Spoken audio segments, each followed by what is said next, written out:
the Spirit harvest the power, our separate fires will kindle one flame. Witness the mystery of this hour, our trials in this light appear all the same. Gather in peace, oh boy, gather in thanks, gather in sympathy now and then, gather in hope, compassion and strength, gather to celebrate once again. Gather the spirit of heart and mind, seeds for the sowing are laid in store, nurtured in love and conscience refined, with body and spirit united once more. Gather in peace, gather in thanks, gather in sympathy now and then, gather in hope, compassion and strength, gather to celebrate once again. Gather the Spirit growing in all, drawn by the moon and fed by the sun, winter to spring and summer to fall, the chorus of life resounding as one. Gather in peace, gather in thanks, gather in sympathy now and then, gather in hope, compassion and strength, gather to celebrate once again.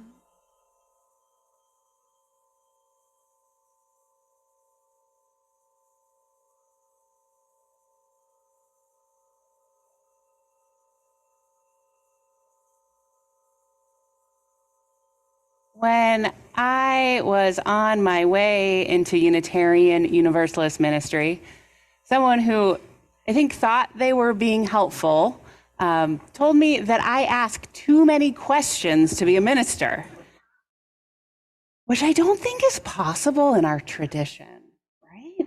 Maybe it's not possible in other traditions too, but ours is a tradition of questions, of doing the work to find the right questions, and maybe never finding the satisfactory answers, but knowing that finding the right questions is valuable too. And sometimes we find answers, and sometimes they appear when we aren't even looking for them. So because we are a tradition that asks questions and wonders and ponders and sometimes sits with things that are unresolved, this is one of my favorite Sundays of the year. This is the Sunday where I invite everybody who is with us in person or on Zoom to submit their questions, and I will take the sermon time to answer as many as I can or I am able to. And then I get this nice stack of questions that I sit with and think about and wonder about for the months to come. So come, let us gather. Come, let us share our important questions. Come, let us worship together today.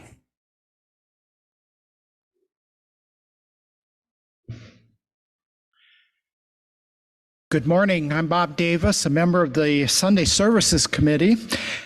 People's Church is a member congregation of the Unitarian Universalist Association, and here we strive to be a beloved community serving our diverse world. We are so glad that you are with us today, whether on Zoom or here in person. Where you are on your ethical, spiritual, religious journey, who you love, what your pronouns are, who your ancestors have been, no matter what your imperfections, welcome.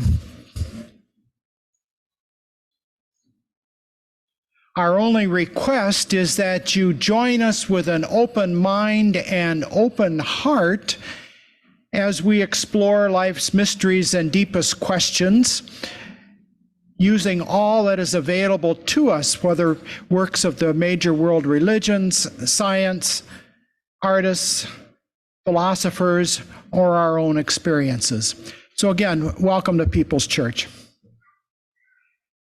And you have some announcements.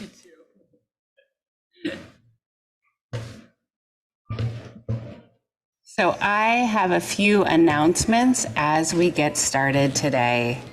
The first one is for our middle and high school youth and members of the Green Sanctuary Committee. We are meeting to plan the Earth Day service today after the service in L2, which is downstairs. Lunch will be provided.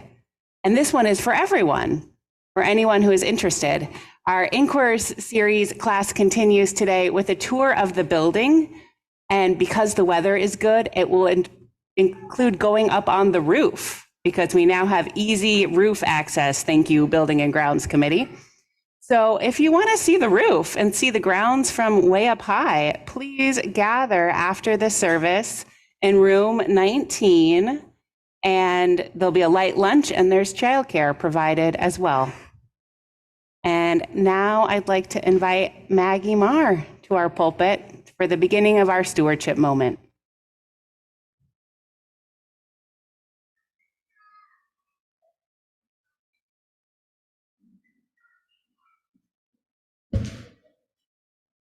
Good morning.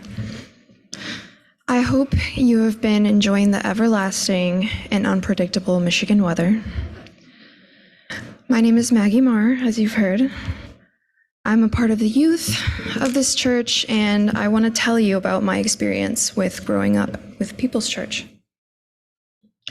As an adolescent, I might not have understood the true intents of what was being taught at that time, but there was an immense importance that the People's Church classes had on my childhood.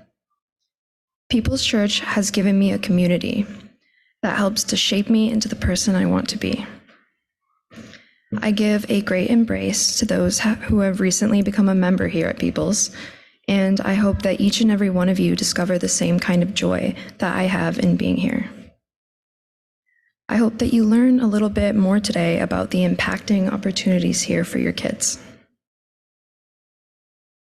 Some of my greatest memories have been formed in the building, some in this very room. I think I can speak on behalf of most of the other youth in saying that the sleepovers, potlucks, warm camp days, and various different UU trips were the biggest part of our reminiscence here. People's Church has so many different outlets for play and care. It couldn't have been done without this amazing community and staff. Now is the time to engage if you are wanting more for your child's involvement. I would be lying if I said that every event and occasion was free, which is a big reason why I want to tell you all just how worth it is. It was especially for me. The biggest experience here for youth, at least in my personal opinion, is Peace and Nature Camp. We all know that familiar anxiety in being somewhere without our parents as kids. It was uncomfortable as a fourth grader to be surrounded with a ton of other kids, not knowing if I would have fun or if anyone would like me. Are my cupcake patterned leggings weird? I wish I could go back and tell that little me that no one cared if I was weird. So I take great pleasure in saying the weird, the shy, the unsure, the adrenaline-packed kids, we're all welcome with open arms. As a counselor now, and just a growing person, I am not holding judgment. I want to be of use to these kids, that I can partake in the reason that they had fun just as I did. I can't explain to you just how exciting it was to run around playing predator and prey with other kids my age, not feeling as if I had to fit in. I was already a piece of the puzzle. There are a lot of reasons why my experience was so great, and why I'm confident that future camp sessions will be just as fun. The biggest reason being the people. You never knew when Jeff Kirkwood would pop out of the forest, playing his guitar, going on about different birds native to Michigan. That is just one simple example of how the volunteers and all of the efforts put into this single week are seriously the coolest things. There is so much more to learn about, so I hope you consider it. Thank you for giving me the chance to babble about my love for this program. If you want to hear more, I will be around to answer any questions.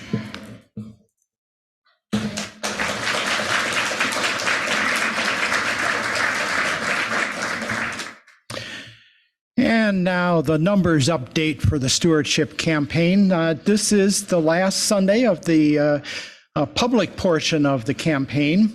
As of Friday, we had 117 pledges. I'm told a few more have come in the meantime, for a total of not quite $250,000 and an average pledge of $2,100. So very good. You can still collect your 1/2 dozen cookies at the stewardship table if you turn in a pledge today. And Melissa can arrange local delivery if you're doing your pledge online and unable to pick up your cookies. After today, the stewardship campaign committee is going to start calling and sending letters and hounding you if you haven't made a pledge. So please tell us if you're not going to make a pledge, or get your pledge in soon, so it'll save everybody a lot of effort. Besides, you'll feel really good about completing one more task on your task list and supporting a community that you really care about and getting a few cookies. So thank you.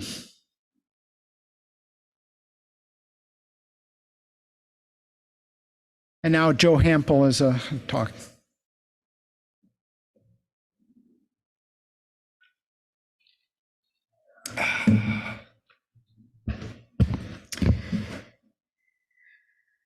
Good morning, people's people. I'm Joe Hampel, I'm on the board, and I'm here to give you an update on Article 3 of the bylaws. I want to start off by reminding everyone that the bylaws were drafted by a board-appointed committee, and the congregation voted to approve them at our annual meeting last year. Excuse me. Article 3, Commitment to Equity reads, People's Church is deeply committed to the principle of the inherent worth and dignity of every person. We affirm the need to dismantle all forms of oppression and commit to changing ourselves, our organization, and our society by building an environmentally just, wholly diverse, multicultural, beloved community that accountably dismantles racism and all forms of oppression. Assuring every action, policy, and practice governing and operating this congregation aligns with the values of diversity, equity, and inclusion. Our success will be known by our actions. Reflections on the validity and effectiveness of our actions will be informed by and centered on the lived experiences of those who identify as marginalized. Now, there was some controversy about Article 3. Several members of our congregation had serious concerns about it, and some were serious enough that a few people left the church. As a result, the board and Reverend Rachel formed a special committee to address these concerns. We held a series of congregational conversations to engage in discussions about it. We even paused policy work on Article 3 until we had time to get things squared away. It's been about a year now since we voted to approve the bylaws, and we're ready to start working on the policies that will define them. So I want to really point out that the policies will define how we interpret the bylaws. So it's up to us to view the bylaws through our best lenses and make policies that are consistent with our values. And this next part's almost straight out of the newsletter. We want to emphasize that the highest authority in the church is the congregation's membership acting at congregational meetings. I'm going to repeat that one more time just to emphasize that we really respect the congregation's choice here. We want to emphasize that the highest authority in the church is the congregation's membership acting at congregational meetings. The congregation approved the bylaws and elected the board, and we trust the wisdom of our, and I added this part, imperfect congregation. As Reverend Rachel and many spiritual leaders say, there is no perfect church because there are no perfect people. And the process with Article 3 demonstrates that we can't expect our church and our bylaws to be perfect. But what I think is really important is that our core values are aligned, and they'll guide us to work together to make the world a better place. And so now I want us to turn our focus on how we can work with the bylaws to serve our community.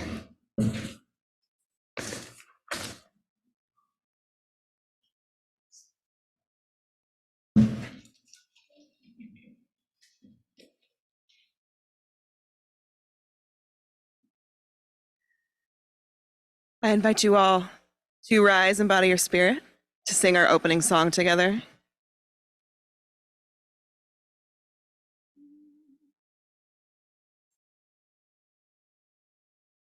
This is a song in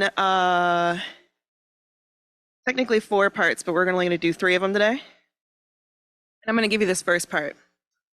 So it goes, mystery, mystery, life is a riddle and a mystery.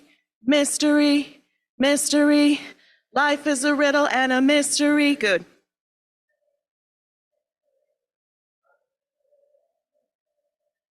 more time. Yep, good for you. Where do we come from? What are we? Where are we going? Where do we come from? What are we? Where are we going? Where do we come from? How about this side? Where are we? Where are we going? Where do we come from? What are we? Where are we going?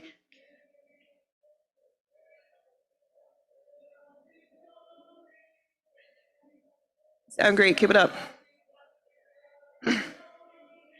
Where do we come from? This side. Where do we come from?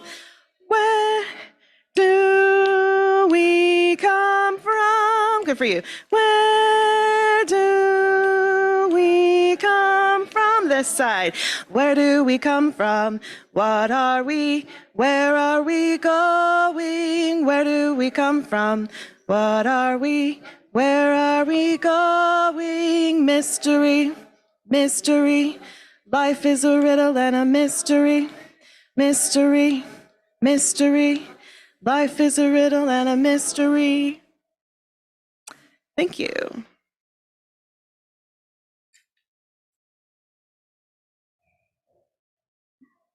Okay, Sailor Sauter, will you come up here and help me light the chalice? Each week at People's Church, we light a chalice during our service and take time to reflect upon its meaning. If you are lighting a chalice at home, we encourage you to type in the chat box where you are lighting your chalice. All right, thank you. Our chalice lighting words today are by Julian Lepp, open to unexpected answers. We seek our place in the world and the answers to our heart's deepest questions. As we seek, may our hearts be open to unexpected answers. May the light of our chalice remind us that this is a community of warmth and wisdom and welcoming of multiple truths.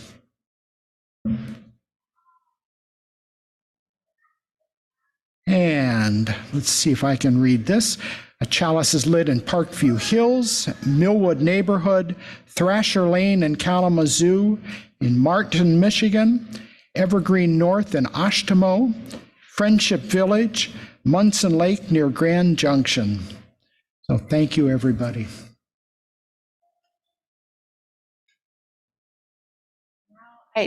I'd like to invite our young and young at heart forward for a conversation.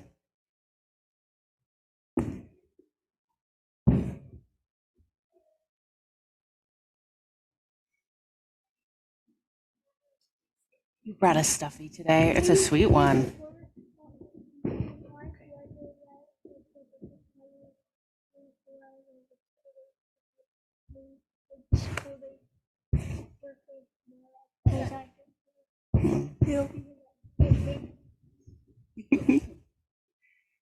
Hello, everybody. I'm so glad you're here with us.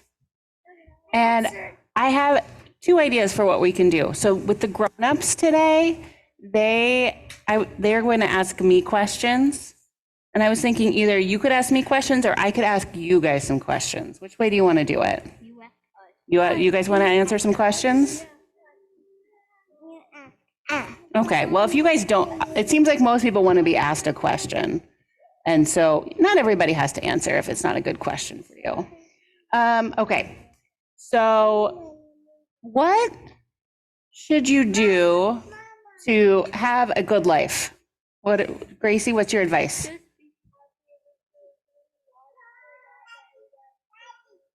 Be happy. Work hard, I hear be happy with what you have. What do you think? Stay healthy. Okay. That's a good advice. What about you? Be kind, drink water, stay confident. You guys are full of good advice. That's all super useful. Anything else that hasn't been covered? Brush your teeth. Key. Thank you. Okay. Thank you for that answer. Be positive. Ooh, you guys are full of good advice. If you could tell this room full of grown-ups something, what do you think this room full of grown-ups needs to hear today? You think? I think they just need help. I think they should just stop working, get good book, read, and I think I want to with that. Okay, we heard everybody should stop working, get a book, and then fall asleep while watching Wednesday on Netflix. Yeah. That sounds perfect. I want to leave and go do that right now. That's really good advice, Grace. Any other advice for grown-ups?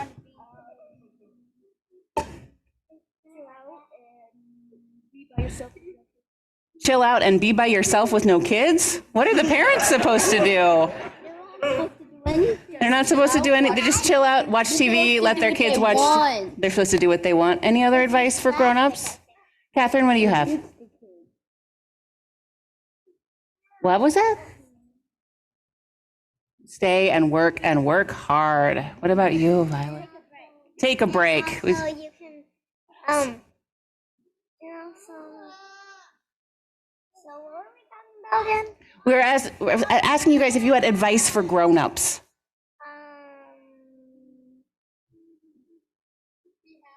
Be happy. That's good advice. Okay, you agree? Okay. Take a walk in nature. That's also really good advice. Okay, one more question for you guys today. What is something that makes you feel happy and full of joy in the world? Catherine? Crafting. Oh, I know there's some crafting in specialty classes today. What about you? Being with your family. What about you? Crafting. Are you signed up for that specialty class too? What about you? Vacation. Going on vacation. I'm excited for flower. Oh, to do some felting today? I know, the specialty classes are going to be amazing. Reading nonstop. I'm looking for what makes other people happy because I like to have a long list of things to try when I'm not feeling so happy. Is there anything else that makes you feel happy that you want to share with us? Reading. I love reading. Reading a good book in Oh, reading at the kitchen table or reading in the forest? Is that what I heard? That sounds really nice. Okay. Any more advice for grown-ups about how to be happy or what? Have no kids. I think a lot of grown-ups are happy about having kids, and some grown-ups are happy about not having kids, right? Violet, what do you think? Have smart investments. Okay, let's sign her up for the investment committee. Okay. You guys are full of good advice. Do you have another piece of advice? She pulled your hair. Okay, I'm sorry about that. Don't pull people's hair. Also good advice. So now it is time for all of us to sing you to your classes. Thank you so much for sharing all of your wisdom with us today. I am so grateful and glad you are here. Do you know how to get where you're going? Go forth in peace, in search of wisdom, with love to guide you on your way, and may the joy of life surround you wherever you may go. Go forth in peace, in search of wisdom, with love to guide you on your way, and may the joy of life surround you wherever you may go.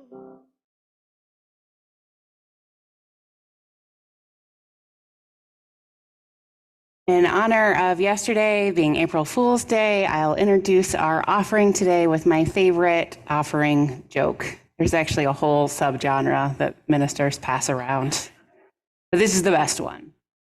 A group of small children were hanging out on the playground, and one of them said, "My mom is important because she can scribble a bunch of words on a piece of paper, and call it a poem, and they give her $100.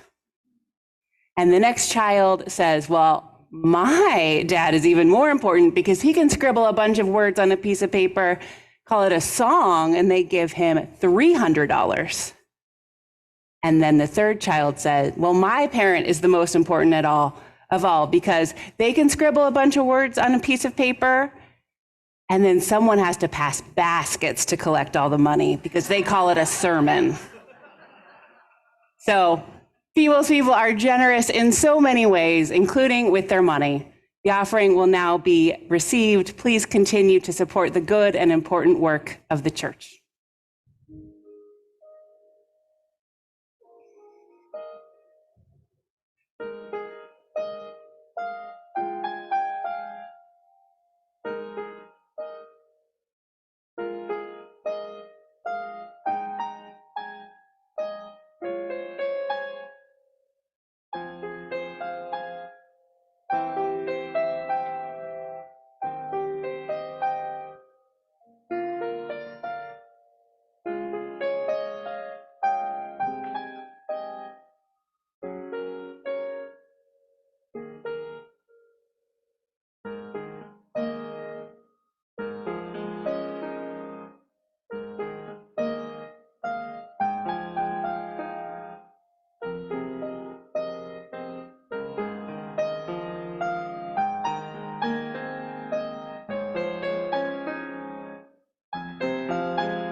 Please join me in reciting our giving thanks words.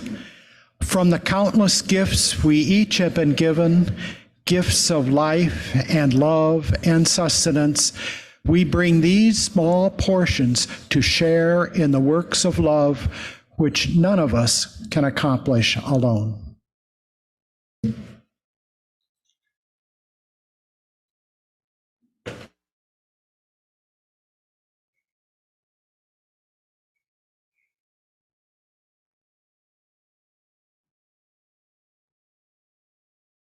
People's Church is a community that cares for one another in good times and hard times and the in-between times.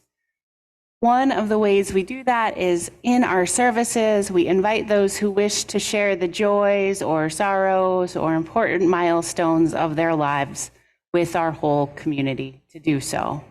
So if you have something you wish to share, if you're with us on Zoom, I invite you to type it into the chat box.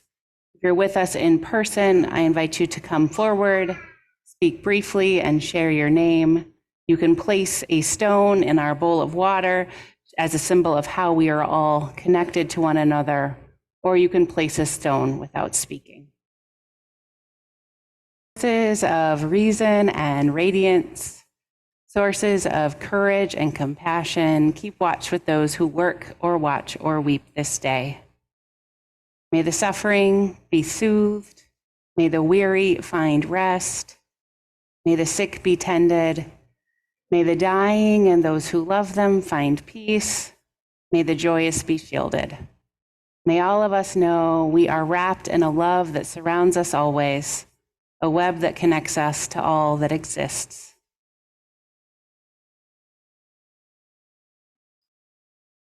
I invite you to join me in song from your seats.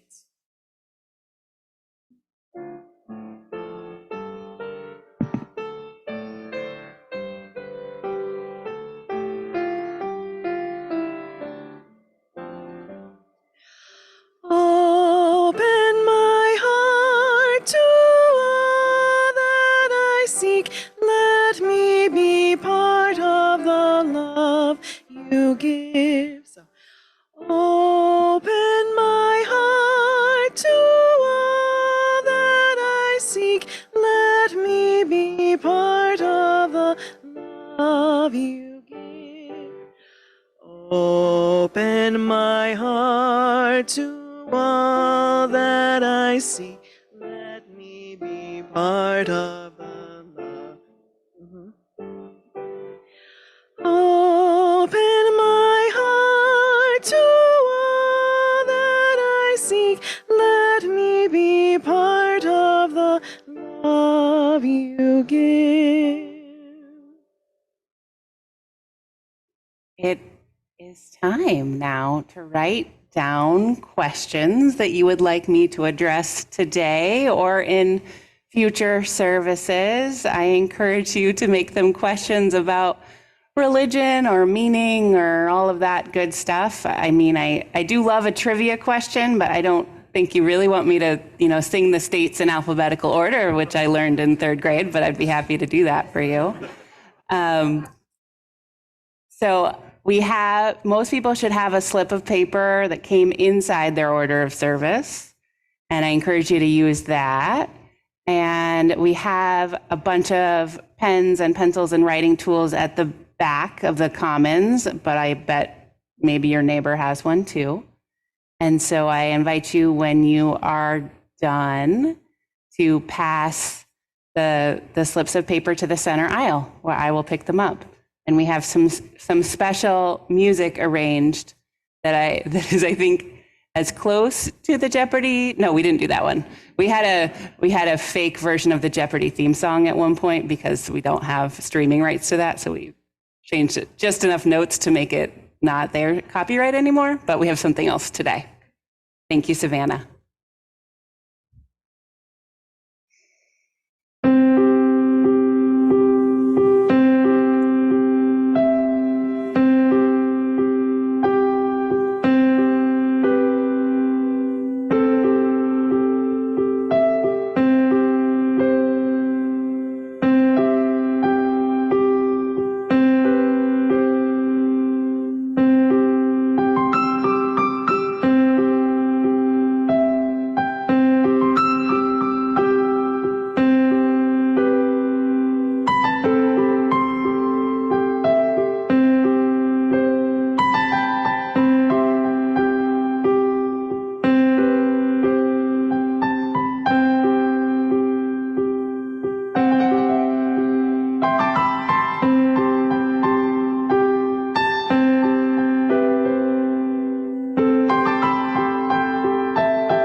If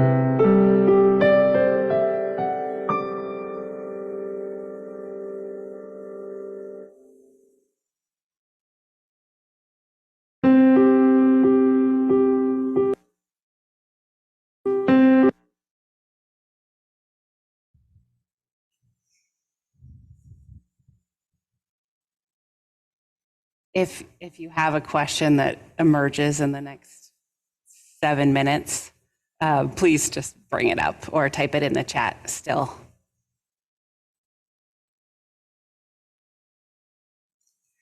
Questions while searching for birds with my half-white sons, age 6 and 9, National Audubon Bird Count Day, Oxford, Mississippi, from World of Wonders by Amy Nezhuku Matathil. If we are going to look for birds all day, is anyone going to be looking for us if we get lost? I thought you said God had his eye on every sparrow, so why are we counting if he already knows? Is there a bathroom nearby? Why won't you let me bring my telescope? There might be birds flying way, way up there, but we can't see them, and then we'll mess up the count. Why do lady cardinals look so sad and boy cardinals look like they're going to a party? Someone at school said bees are going missing, and if we don't see any more bees, then we're going to go missing too. Is that true? I don't want to be missing, but if I am, can I be missing with you, Mommy? What about Daddy? I don't want Daddy to be missing. What is camouflage? If I wear red and stand behind a cardinal, would you still see the cardinal or would you only see me? But isn't that scary for the boy cardinal? He can't camouflage on anything except a red wall. Or my red shirt. Lady cardinals are lucky, you can hardly see them. Mommy, you are like a lady cardinal because you are brown. Why do you have better camouflage than Daddy? Right now, I have medium camouflage. Will I be brown or white when I grow up? Why do some white people not like brown people? Don't worry, Mommy. You can hide in the forest from those bad people. You have good camouflage. Can I have good camouflage even though I'm half and half? At school, we have to hide under our desks in case of bad people. We did that last week. It's called lockdown.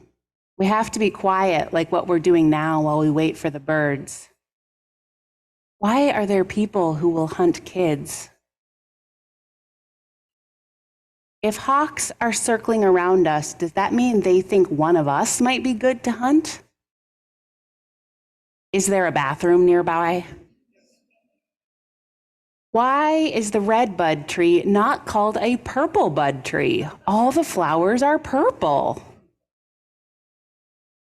Do hummingbirds ever get tired from flying and just want to swim and float in the water for a while? Hearing answers, I love that. Is there anything for them to snack on when they are flying above the ocean, or do they just snack on air and pretend it is a flower? I think the blue heron is very suspicious. He's so frozen. I feel bad for the frogs and fish that think he's just a bird statue. If I saw a bunch of turkey vultures looking at the house with their wings out, I would think something scary was going to happen. Remember when we watched that lady put a tag on a hummingbird? I bet he didn't like that. And when he got to Mexico, the other birds laughed and asked, "What's wrong with your ankle?"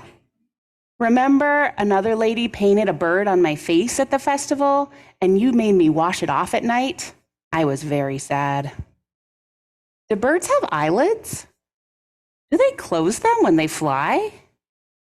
Do they know how to wink at us? Because I think I saw a brown thrasher wink at me last week, but I didn't tell anyone. Is there a bathroom nearby now? What happens if there's a bird count when I'm 40 and we don't find any birds? Will you be missing when I'm 40? Will you be missing when I'm 60?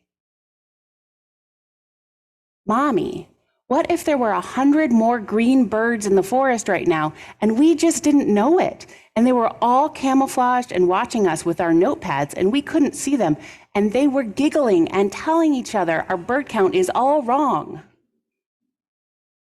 Birds don't giggle. What if they were winking at each other then?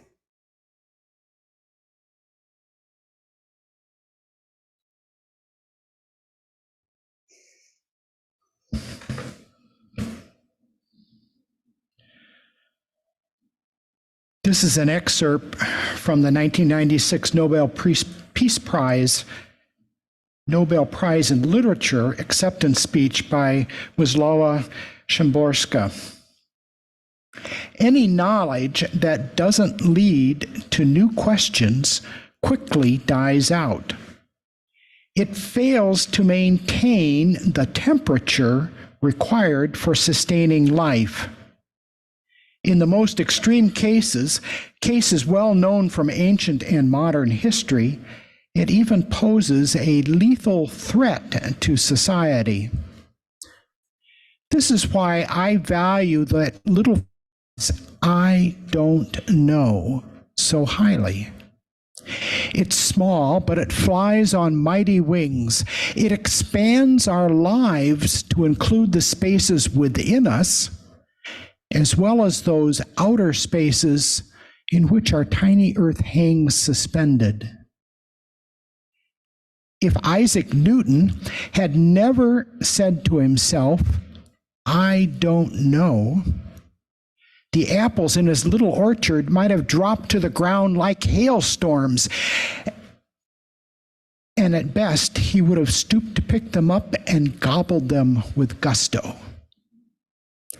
Had my compatriot Marie Sklodowska-Curie never said to herself, I don't know, she probably would have wound up teaching chemistry at some private high school for young ladies from good families and would have ended her days performing this otherwise perfectly respectable job.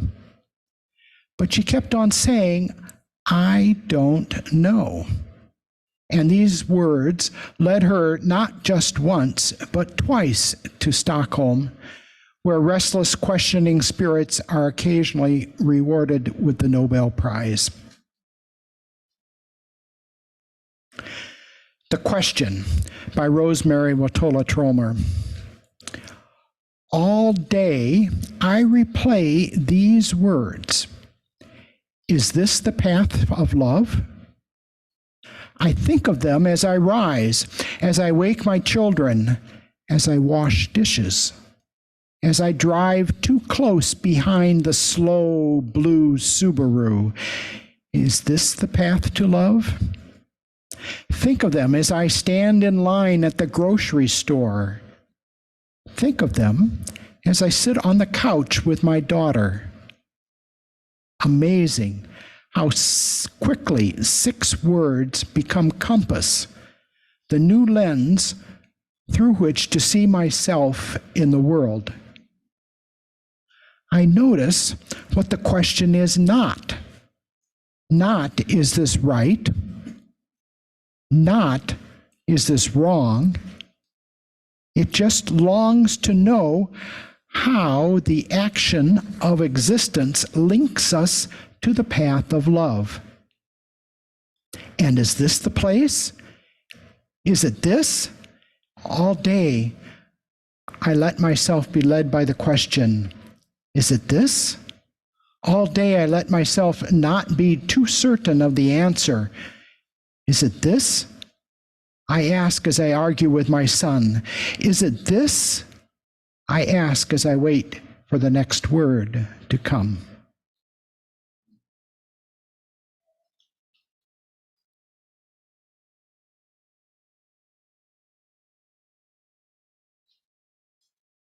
Invite you all to rise and body your spirit to sing our next song together. It is number 354 in your hymnal. Here we go.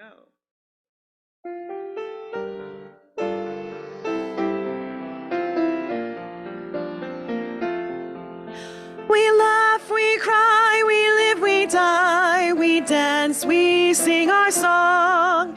We need to feel there's something here to which we can belong. We need to feel the freedom just to have some time alone. But most of all, we need close friends we can call our very own. And we believe in life and in the strength of love. And we have found a need to be together. We have our hearts to give. We have our thoughts to receive.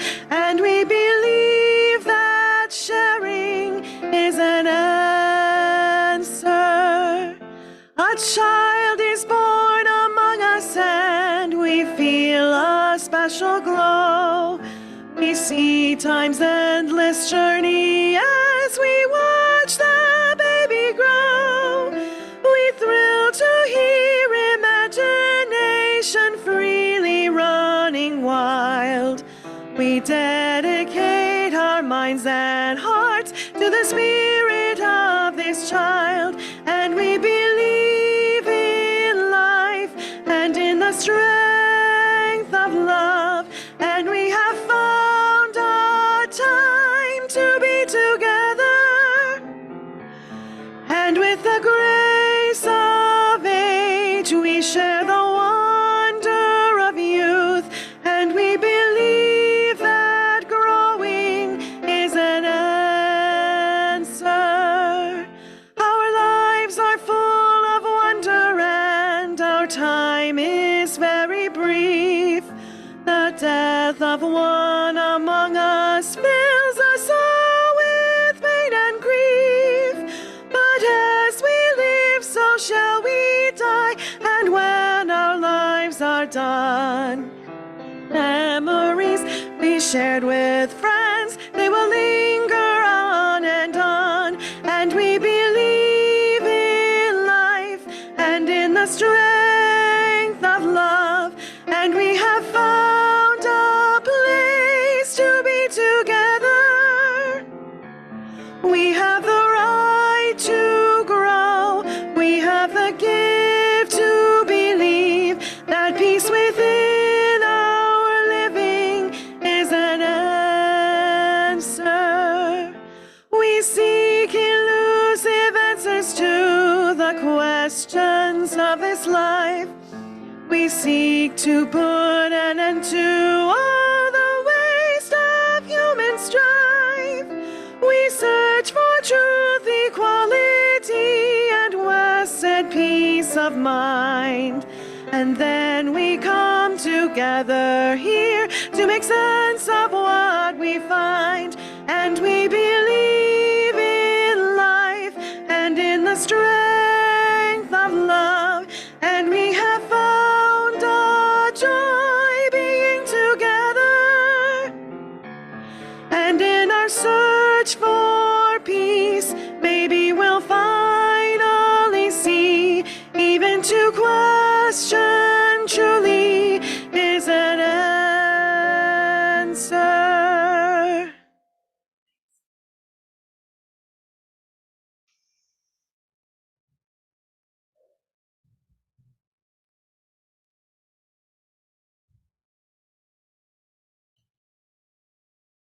Okay. Here we go. There are so many new people at our church. I'm not complaining, but what do you think is going on? I think those of us who have been here for a little while have noticed a lot of new faces around. And I don't have, these are my theories, right? Nobody's done the studies of this or of our church yet. But before the pandemic, I looked through our new member list, and there's kind of two pathways into membership that accounted for about 80% of our new members. Either you have children who are between the ages of like 3 and 6 and starting to ask questions. I see some nods from parents who joined at that stage. Or you've had something big happen in your life in the previous 2 or so years, whether that's a move or a divorce or retirement or a death in your family. And you realize this is a time that I need people and a community that isn't at my workplace or things like that. And I think all of us have experienced a major life event in the past couple of years with the pandemic. And so I think that is drawing people in, and we are meeting them and welcoming them, which is pretty amazing. So our inquiries class is running for the second time this year. We're getting people connected. We are helping people figure out where they can fit and where they can lead. And it looks like about 15% of our church members will join this church year, which is wild and exciting. And we're trying to figure out what that means. So one of the things I'm thinking about is over the next year, kind of doing some more sermons and programs about, what is Unitarian Universalism? What is our history? What are the core stories and ideas we all need to know? So if you're someone who's been here for a little while and has a favorite story, idea, something that you want to make sure everybody knows, let me know what that is, and maybe we can work together, or I can just take it and run with it.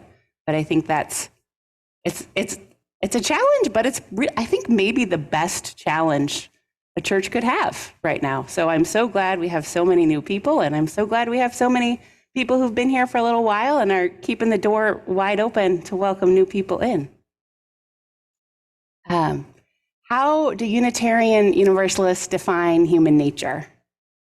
So we are diverse in our belief. So there's not, I can't point you to the line in the catechism or the creed that tells you exactly what it is. But one of the core ideas of Unitarian Universalism that most people hold is our theological anthropology. That's the seminary way of saying, how do you think people are innately? And as Unitarian Universalists, our consensus is people are neutral to good, which is a rejection of the idea of original sin, and a rejection of a lot of other ideas that say people are born depraved or unworthy, or they have to do something to become good. So different individual Unitarian Universalists might fall differently on the scale of neutral to good, but it's not in keeping with our historic tradition to say that people are born evil or sinful or anything like that. Although we don't kick you out if that's what you believe. So it's tricky to be a community where we don't all believe the same thing, but there are some broader trends. Adham came today with a whole list of questions. Thank you, Adham. I don't think I'll get to all of them, but I'll start with a few, okay? Is People's Church a new name? It is not a new name. We have had this name since the 1890s. And why is this church called People's Church, not Unitarian Universalist Church? And I think part of it was the move at that time in the 1890s was to be a church where everybody could come, and they welcomed everybody for all kinds of programs. We try to keep that same spirit of welcome as well. And I love that our name is People's Church rather than Unitarian Universalist Church of Kalamazoo, because it means you get to have a question or a bit of a conversation before you have to explain what Unitarian Universalism is, right? Because that's in here too. And I think we all know that it's not easy to cram all of those syllables into one talking point. And so to have a breath where you get to say something else, or where people know you for something else before it's this hard to pronounce, hard to remember, long theological name. And another question that came in is, what does Unitarian Universalist mean? And this is fascinating to me. So my childhood minister used to be very proud of the fact that we as a tradition were named after beliefs, while almost all other traditions are named after people or governance or things like that. But for most of us, the beliefs we're named after aren't our most core theological ideas. And so that's kind of funny that we're named after beliefs that are the product of a fight 200 years ago. So the Unitarians were the people who believed in the unity of God as opposed to the Trinity. So God is one, not the Father, Son, Holy Spirit. And the Universalists are the people who believe in universal salvation, that everyone is saved, that if hell exists, it is empty. And so that's part of where our theological anthropology comes from, right? The Universalists believe that everyone is reconciled to God eventually. And there's some different debates about the mechanics of that. Maybe you have to suffer for a few 100,000 years before you're reconciled, but in the end, everybody is returned to the divine embrace. No one is cast out forever. Okay. So I got two questions about how I say sources of reason and radiance that I think came in from the same household because they are worded shockingly similarly. So what is your understanding of what that means? What is your understanding of the divine? And do those sources begin with a G? So poetry is supposed to be vague, right? And I love how we can hear the same words and take it in a different direction. So I think a couple weeks ago, Gordon Bolar stood here and talked about how he sees all of us as those sources of reason and radiance, that connection. And I think that's true. I personally believe in something like God because I've had experiences, mystical experiences, that is the word I use for it. And so I would add God to that list, but there's no mandate that you have to as well.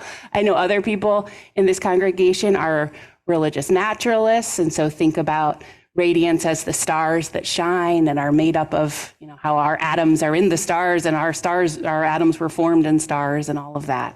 So poetry, I think, works really well in this church because we can all hold the meaning in it that is meaningful for us without having to get too far. We don't have to define things the way we would if it was prose. And then part of that question was, what was my understanding of the divine? So I, several times in my life, have felt a presence of love that just feels bigger than me or anything else I have known. And because I am rooted in a Christian context, the word I use for that is God. I'm sure if I was in a different place and had similar experiences, I would find different words. But in our culture, God is usually the best word we have. But spirit or some sort of connection to an essence that connects between all of us and is alongside us when we are brokenhearted is true for me. And that's how I would define the divine. And I wish I could turn this question around and pass the microphone around and hear from all of you as well.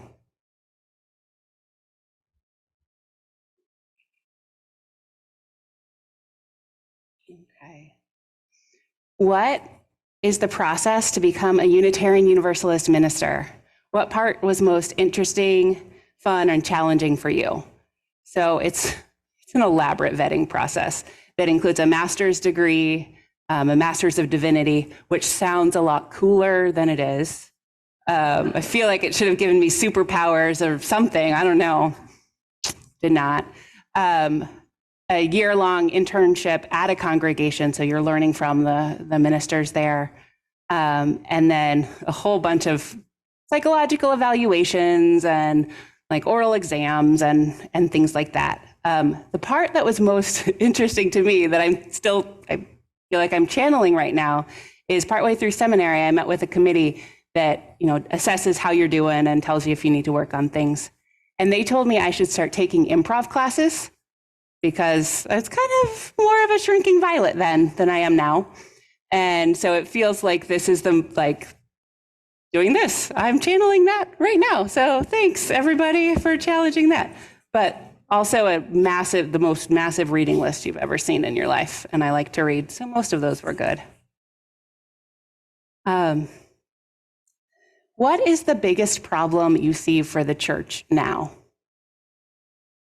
So I think everything in this church is going surprisingly well, given that we have weathered a pandemic, except for finances. And that's a reality about forces that are bigger than us, right? Inflation is really high. The cost of everything has gone up for all of us, the church included. The stock market hasn't been great. And we know that the way wealth works right now is it is not so slowly being gathered by the richest people, and the middle class is shrinking. And so I'm 42, and my parents were in a much healthier financial place than I am when they were my age, because childcare costs less, they were spending a smaller percentage of their income on housing, all of that, right? And so it's just a challenge. Like, there's not people not being generous, as far as I can tell, unless somebody in this congregation is a secret billionaire and is holding out on us, which, make yourself known, please. And so we'll just see what happens, right? Like, it's not dire, we're not at risk at closing, but that's the part that feels hard to figure out right now. In terms of programming and everything else, I think we're doing great. Our religious education program is robust, even with our DRE on sabbatical this spring and all of that. So things are generally great. I'm just a little bit nervous about the budget. So we'll see what happens, and we'll know more over the next month and have plenty of conversations about it.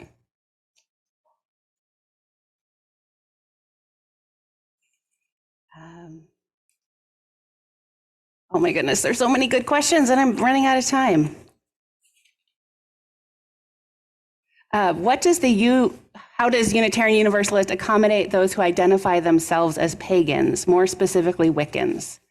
So there's definitely space in our tradition. There's many UUs who are pagan. At this church, I've been at churches before where there are groups, like specific pagan groups within the church, who gather at the Wheel of the Year cycles and things like that. And our church doesn't seem to have that, as far as I can tell. But if there's a few people who are interested, let me know and we can start that up. And I know, at the end of the month, I'll be preaching on Beltane, which is the Wheel of the Year, the day that falls between the spring equinox and the summer solstice, and it's kind of the beginning of the harvest or the planting season and all of that in the pagan Wheel of the Year thing. So I'm going to be learning more over the next month, and I encourage whoever wrote this to help me learn more. And how do we celebrate that? Because I have visions of us leaving church and going to do the maypole, but I don't know how to do a maypole. But we have one out there, so I hope we can make more space.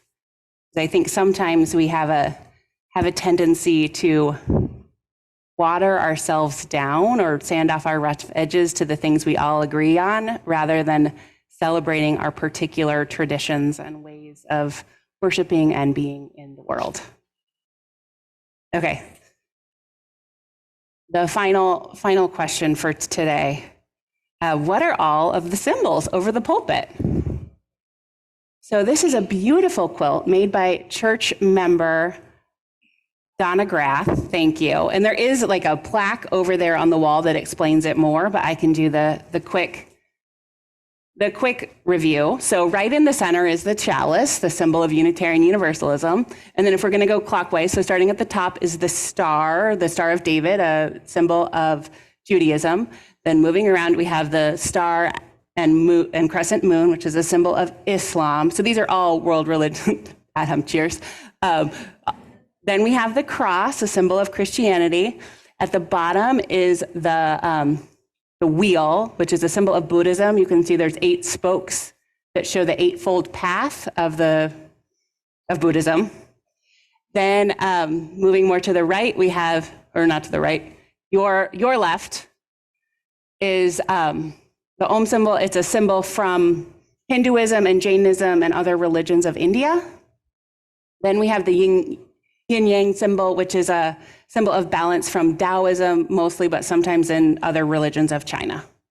So that's and we at least aspire to seek wisdom in all of these traditions and in many more. So sometimes I sit in this room and envision, sticking a microscope on the top or a telescope, or seeking a library full of books on the side, or I don't know what the symbol is for listening into your own inner voice.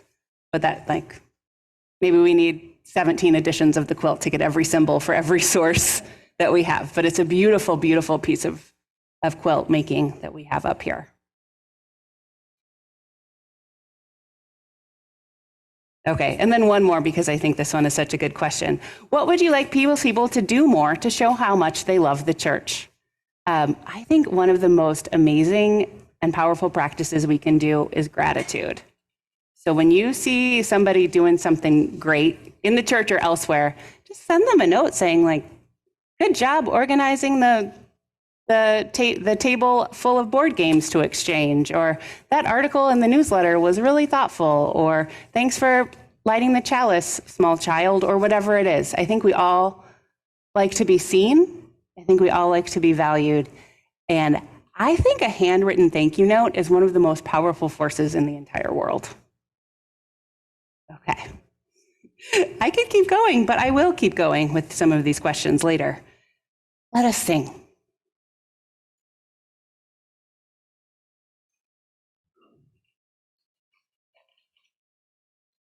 For the last time today, I invite you to rise in body or spirit to sing together.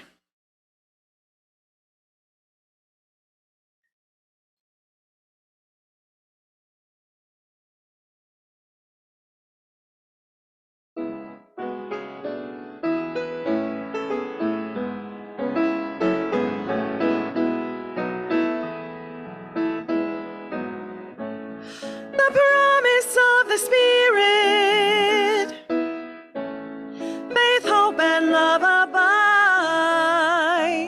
and so every soul is blessed and made whole. The truth in our hearts is our guide. We are answering the call of love. Hands joined together as hearts beat as one. Emboldened by faith, we dare to proclaim we are answering the call of love. Sometimes we build a barrier to keep love tightly bound, corrupted by fear, unwilling to hear, denying the beauty we found. We are answering the call of love. Hands joined together as hearts beat as one. Emboldened by faith, we dare to proclaim we are answering the call of love. A bright new day is dawning, when love will not divide. Reflections of grace in every embrace, fulfilling the vision divine. We are answering the call of love. Hands joined together as hearts beat as one. Emboldened by faith, we dare to proclaim we are answering the call of love. We are answering the call of love.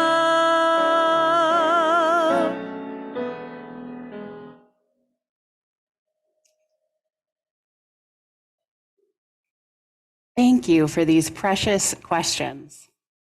And as we all go out, may we go out with maybe not all of the answers, but at least a few more good questions. Let us go in peace and go in love.